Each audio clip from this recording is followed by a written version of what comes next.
Now, this will be a continuation of the series You Cannot Compare Eras, and this will be Volume 2 starring Anthony Edwards as he goes to war with Magic Johnson and Isaiah Thomas, as well as some of the other players of the old school. As to many things throughout life, there always seems to be a disconnect between the older generations and the newer ones. But at the end of the day, they went through very similar trials and tribulations, and even triumphs. And Anthony Edwards right here made a series of statements almost downplaying the older NBA players. And it's no fault of the brother, he may just not know, but he definitely left a lot of things out of context. The NBA is a ever-evolving entertainment product, and historically, we've seen the league bend the rules based off the generation of players that are coming in and how certain dynamics of the game get stale to the NBA viewing audience. Maintaining that attention and interest in the game is also important. But again, we see many things change throughout the NBA's history, them introducing the three-point line in 1980, just 4 years before Michael Jordan came into the league. Also, the freedom of movement, such as the way players dribble the ball, the way you can palm and cuff the ball. Those rules have been tweaked throughout the years. As you can see, Isaiah Thomas, the way he dribbled in the late 80s is very different than Allen Iverson entering into the league and displaying a lot of crossovers that mesmerized the crowd, but in a different era will be considered a carry or a travel. At a time, things were so strict, if guys even on the run just fumbled a pass, that would be considered a violation. That's how strict the rules were. And a lot of the moves we love to see today, such as the spin move, were for the most part called a travel in certain eras of the NBA. You could even take a look at the way players today are able to have a gather step and then go into the Euro. The gather step alone in certain eras of the NBA was considered a violation. It wasn't really accepted until the early 2000s, around the time LeBron got into the league, i.e. Manu Ginobili with the San Antonio Spurs. And a more recent example of us seeing the game change is the way that James Harden is no longer allowed to hook and sort of jump into a shot and try to land on the defender.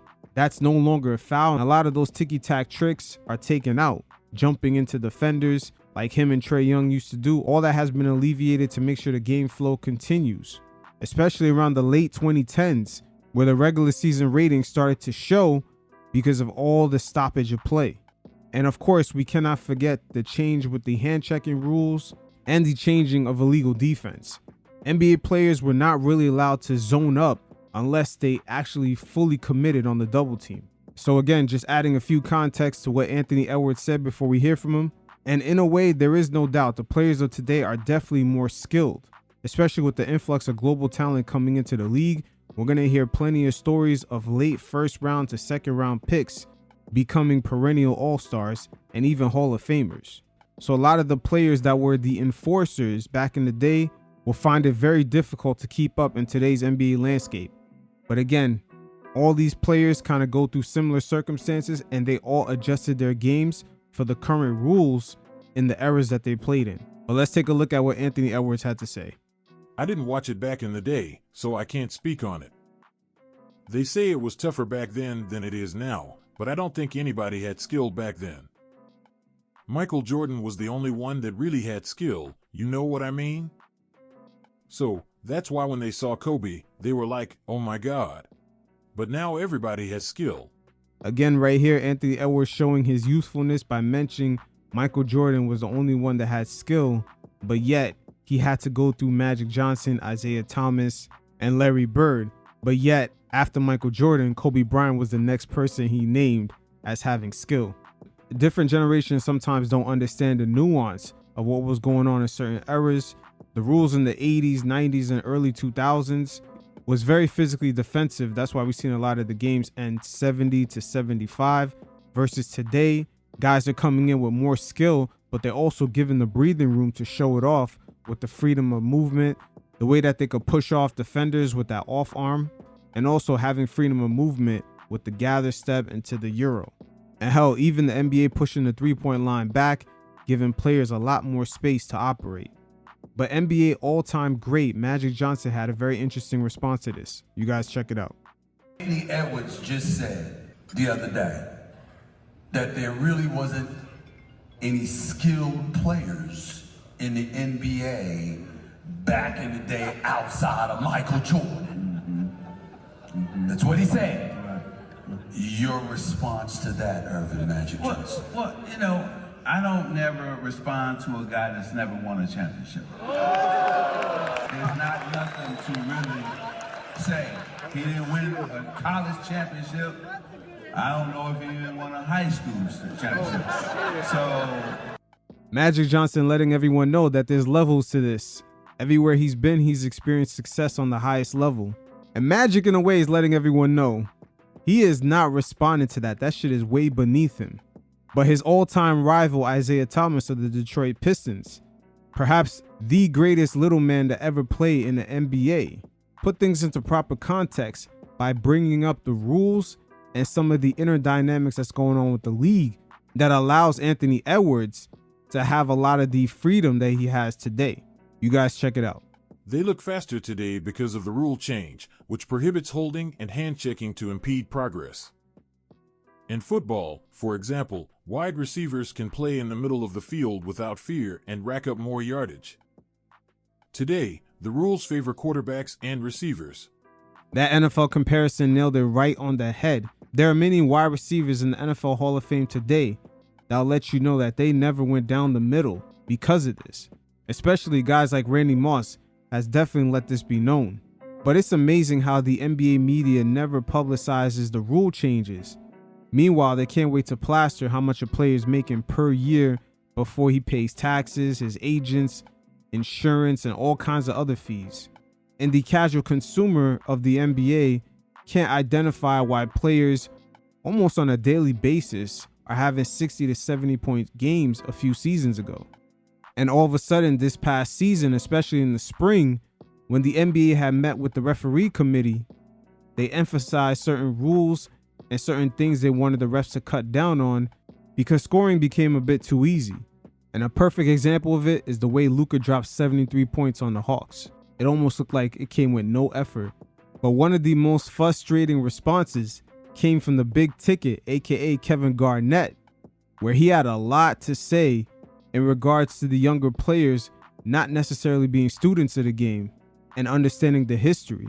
That's really the main difference between today's players and the players like Kobe Bryant, who I believe either after his first or second championship, he recognized that he was nowhere near even close to being an all-time Laker because he understood the history of the game. He mentioned guys like Kareem and what actually made them great. So these guys were savants of certain eras that impacted the league overall. The fact that Anthony Edwards is trying to be one of the faces of the next generation, but yet does not even understand what took place in one of the most impactful eras of the NBA with Magic Johnson, Michael Jordan, and Larry Bird. It says a lot. But you guys check out what KG had to say, and every once in a while, I'll check in. If I'm being honest, bro, I don't think anybody in this generation could have played like 20 years ago. If I'm being 100, and this is to everybody in our league, Tatum, all y'all. Let me tell y'all something, bro. 20 years ago, bro, you couldn't get to a triple step back. Nah. You hear what I'm saying to you? You couldn't get to a triple step back. Once again, KG right there mentioning the triple step back because the gather step was not really accepted into the league until the early 2000s. That's where you see Manu Ginobili and the Spurs, all the razzle dazzle by the Argentinian. So the league sort of accepted that move going into the early 2000s. And then if you shot that it had to go in. You know why? Because we had efficiency back in the day, my dude, and it was so it was too physical. And guess what? The league had to come off of it for the flow of movement to be able to have scoring go up, which is why we like to sit here and watch kind of the rat race of the high-paced game, right? And that's also because Michael Jordan had recently left the league and the ratings were so abysmal. The NBA was not only struggling with getting those ratings up, and you've seen the league kind of struggle with what I like to call the Michael Jordan after effects, where the next generation that came in were sort of imitating him and trying to do their best with the volume shooting. And for the most part, the average field goal percentage was about 40%. So that style of play wasn't really a great product to put on television. But bro, let's not talk about the game and let's not talk about the physicality of the game back then. Real I only think half these kids in the league could have been on an NBA team 20 years ago. Straight up. The locker room was too, it was too grown.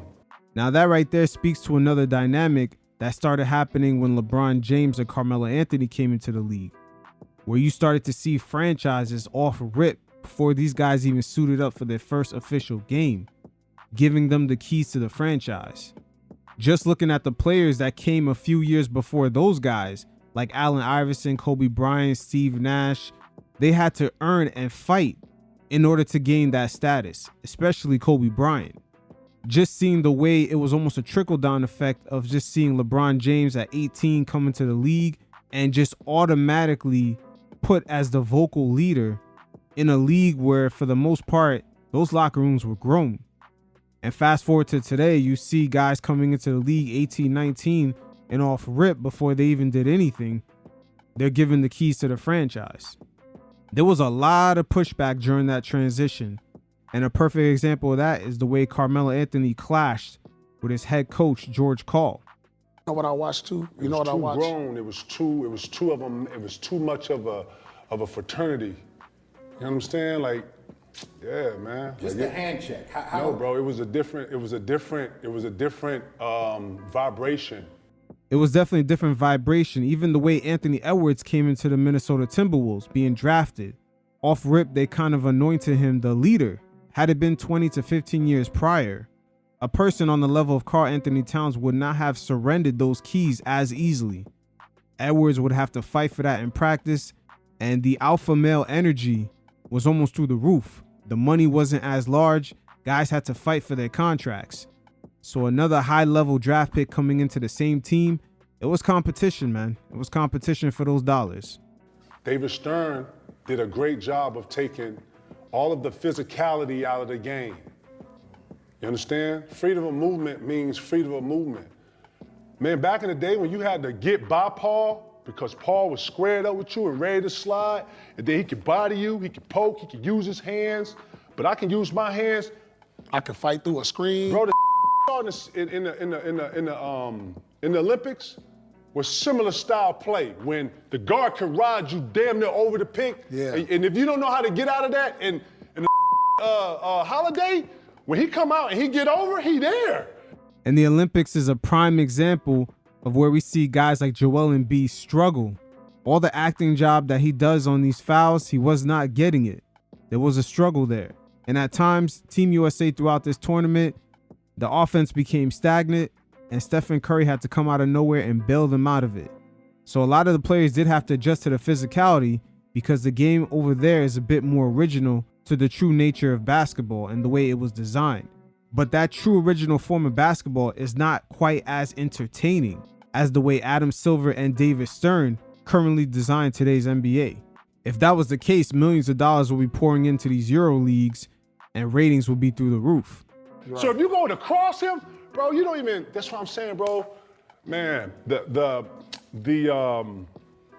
levels in which you had to be not only strong enough, but skilled enough to get by this. And the strength and conditioning was no joke. Michael Jordan, after losing the series against the Detroit Pistons, just before he got over the hump to get to the finals the following season, that offseason he put on about 5 to 10 pounds of muscle. He had to regroup and actually rebuild his body in order to get past the Detroit Pistons. A player like Luka, who doesn't really take his strength and conditioning as serious, would never have gotten past the Pistons back then. But again, you can't really compare eras because if you took that Pistons team and placed them in today's league, a lot of those guys with the spacing and the pace of play and just the overall skill set will be phased out. They ain't never seen a 6'7" Rodman guard you. Bro, I see you. And you know, you're in the scout report. We know you go left. We know you can finish right, but you go left to pull up. Bro, everybody knows, bro, in the games back then. Them Isaiah Thomases and the Dumars, man, Dumars shut Jordan down. Bro, they was coming to the lane, bro. You might get your nose broke trying to dunk. You understand? Dwayne Wade broke Cole's nose in the All-Star game. The All-Star game especially, is the way you can see the differences in the eras. The way guys just not necessarily taken as serious today And that's because monetarily they're worth so much to their franchises, they can't risk injury in a pointless game. But if you happen to catch one of these replays of an All-Star game, let's say in 1998, these guys were trying to outdo each other. The mentality and competitiveness was on a different level. Man, bro, it's just different. It was very different back then, bro. Real. I'm talking about in the locker room. You can't be on your phone in the locker room. Can't. Bro, 20 years ago? Nah, nobody in this era could have played 25 years ago. We said that. And I'm talking about not just the play and all the skill that everybody got, actually was called bad shots and lack of efficiency. It was until they start data and saying take more threes than twos. Before then, we played ball, bro. We didn't give a that the GM couldn't come down and say, put into a game plan with a coach like Doc or D'Antoni talking about, we trying to get touches and touch the paint. Bro, I didn't see. Yeah, it's hard to say more skill. That's what I'm trying to say. Nobody in this era has a mid-range. You couldn't get, nobody. That's false. Jokic has a mid-range. Booker has a mid-range. Kevin Durant has a mid-range. That's really a lack of innovation on the coaches and the GMs. And the ultimate model that a lot of these teams try to follow is the Phoenix Suns of the mid-2000s, where Mike D'Antoni actually used the mid-range game. He used all facets of the overall offense to get buckets. It just wasn't layup and threes. And that analytical style of play is really what's hurting the views. The games look way too predictable. Basketball is an art, and it's way more than just layups and threes. It was always a beautiful thing to watch teams have versatility and styles. Maybe you might watch a fast-paced team go up against a team with a great center, or a team that had a more defensive play style, and they got a lot of buckets in transition. Adam Silver and that competition committee has steadily been tweaking the rules a bit to add more versatility to the game. Nobody in this era has a post game. And the ones that do look amazing. Look at Shea. Shea got a mid-range. Yeah. You know what I'm saying? Like, it's only like a few of them got. That's what I'm saying, bro. 2 dribble, pull up. Yeah, they don't. Try to do it. Okay, young fella, if you hear me. And then y'all exhaust the ball. Y'all are dribbling the air out of the ball. Right. I.e. Anthony Edwards, especially during these Olympics. And that's going to be a conundrum for Team USA going forward, depending on how he evolves his game in the next few years, as he's going to try to chase championships. It's going to be interesting to see how he adapts his game, because currently right now he sometimes falls into the trap of just holding on to the ball too long, and he's not making decisions quick enough. So for the 2028 Olympics, if he's going to want to be that leader, he's going to have to evolve his game into being more of a playmaker also, and improving on his passing. I'll dribble the ball 100 times more than another. Right. Catch it off the bounce. 1 dribble, 2 dribble, pull up. Let me see you do that off the bounce. Right. Let me see your skill work off that. I ain't even known it like this, but bro, you can't come from and expect a rebuttal. Bro, real was totally different. And you had to have that work, and you had to really work on your You know, you was out 2-3 games, man. Your teammates, hey, bro, what you doing tonight? You going? Nah, I can't go, man. My toenail off, man. I can't. Nah, bro, you can't even come in here and lead no that. You hear me? Nah. So you had to strap it up, and you had to get out here. You had to dive on the floor. You had to get in the rumble. Yeah. Right. Real you had, man, it was men leading men. Yeah, ain't none of these no lockout. And Anthony Edwards don't know what's going on with the league policy. This, bro, you understand what I'm talking about? The leader, bro. Man, I can't even have this conversation. You can't even say it if you ain't watched. It ain't the same. It ain't the same. Like, then don't you say I didn't watch. And don't say you didn't Oh watch. man, Jordan, the only one has skill. Yeah, I know you didn't watch the game. I know you For him didn't saying watch. that. Yeah, so, you can't say you that know what? and then say Respect you to the don't young watch. fella, man. I don't get on here and we don't use this platform to douse anything. But I'm not gonna start the cooning. I'm here to elevate the game. I'm here to help the young players elevate themselves. But it's always different eras. And when you hear Michael Jordan and some of the greats talk about the different eras of play, the 80s was different from the 70s, the 70s was different from the 60s, the 60s was different from the 50s. But in all of it, it had gamemanship, it had aggressiveness, and it had stuff that came with it that you didn't really hear about that you hear now. Man, half these be in the locker room. Half these no parents and one mom and all, you know what I'm saying? A lot of these mom and dad and a lot of these outside. KG means a lot of the players were not polished. You couldn't be just the nicest and most skilled player and automatically lead these guys. Sometimes you may have to ruffle a few feathers, get into a few dust-ups to let motherfuckers know, hey, I'm the leader here.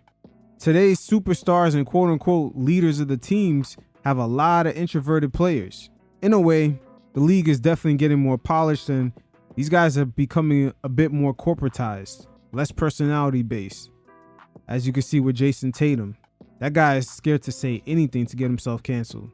He's just so robotic. I'm really from the park, man. I'm really from Basswood. I really did play at Springfield Park. You know what I'm saying? Cleveland Park, all the parks. I really was at Argyle. I really was on 16th. I really was hanging out on Ridgeway. Like, I'm saying that to say that, yeah. Like, man, it was different times. So when I hear these things, they don't add up because it was a different time in how you played, bro. You know what I'm saying? And then there was a lot of two-way players back then that was real. I'm talking about stars. I'm talking about Gary Payton, the Jason Kidds, the Michael Jordans, the Grant Hills, the McGrady's and the Cobes, you know what I'm saying? The TDs, the C. Webbs, the Rasheeds, He must have been talking about like the 60s or something. Nah.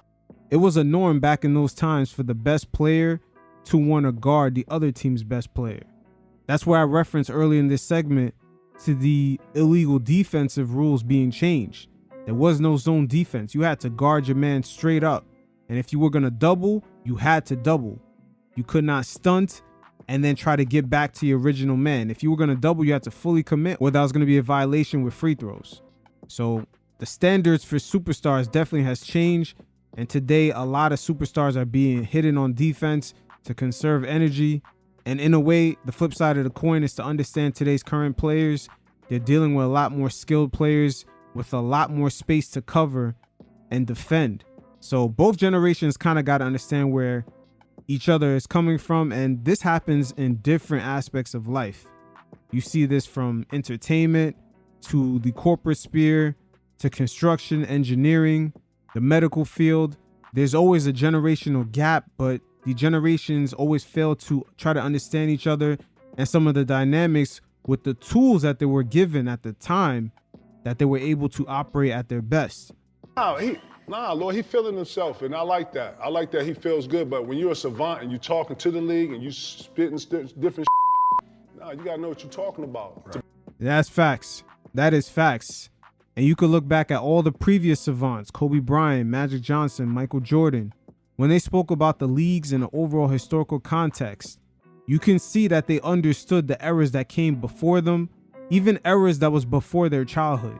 They went back and sort of looked at some of the inner nuances that took place and how some of those players were able to elevate and innovate the game to push it forward. To be in the argument or to be in the discussion of what we're talking about. Right. But to say that they're most skilled, 20 years, you couldn't get to a triple step back. All that and all that. And then too, if you was dribbling the air of the ball, bro, you straight up, hey man, Come on, man. Swing it, man. What you doing? What you doing? Come Five on, more man. dribbles, you out here? Hold on, I got it. Back it up. Miss, What? don't miss. And then don't we miss. had plays Right. that you had to remember. And if you can't remember the plays, you couldn't be out here. It wasn't all this switching. You had actually strategy to where the strategy had to go to 2, 5, 2 and 4, y'all 3 and 4, y'all doing this. Yeah, you had yeah. you had a list of to be responsible for sure that. Not some, I didn't forget. And you know what? I'm out there because he's good. Again, that's because of the illegal defense. You couldn't zone up as much. That's what KG's referring to. He was there for that transition. Nah, bro, there's a whole nother level of so, know what you're speaking about. But yeah, I'll root for you, young fella. Just know what you're talking about, young fella. So it is what it is. The generations sometimes always fail to try to understand each other. But at the end of the day, Anthony Edwards is going to have to be more polished when he speaks about the league historically. Because right now he sounds like a casual for a player that's potentially being set up to be the face of the next generation of top American players. Can't be sounding like a casual like that, brother.